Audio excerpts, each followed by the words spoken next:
Көкшетаудан Сәлимә белән Ахияр кайткан дигән хәбәр бөтен авылга сәгате минуты белән таралды. Чөнки Ахияр безнең авыл кияүе гармунчы, бер аңарда гына финский гармун бар. Бер ул гына алмагачларын җиренә җиткереп уйный белә.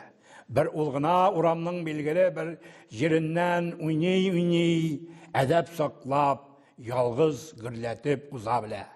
Менә Сабан туйгада инде 2 генә көн калды.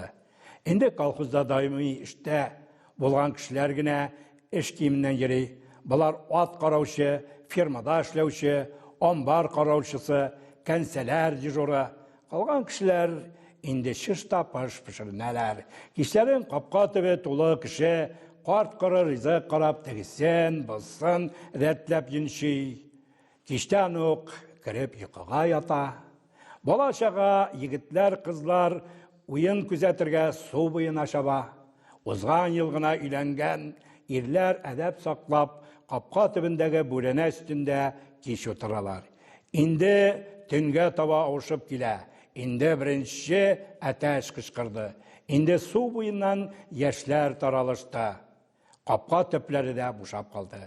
Иртәгә эшләр бик күп. Иртүк торып камыр басасы, симергән тәкәне дә иртәгә тәвәккәлисе бар, кибеттән чәй, шикәр алырга кирәк. Шул мәшәкатьләргә әзерләнеп, дөнья тынып калган.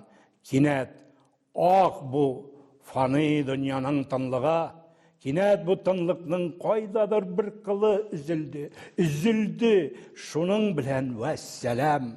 Бу икән Күкшетау Ахияр үзенең гармунын күтәреп чыкканда, түбән иш урамында кыска гына аккорд алган.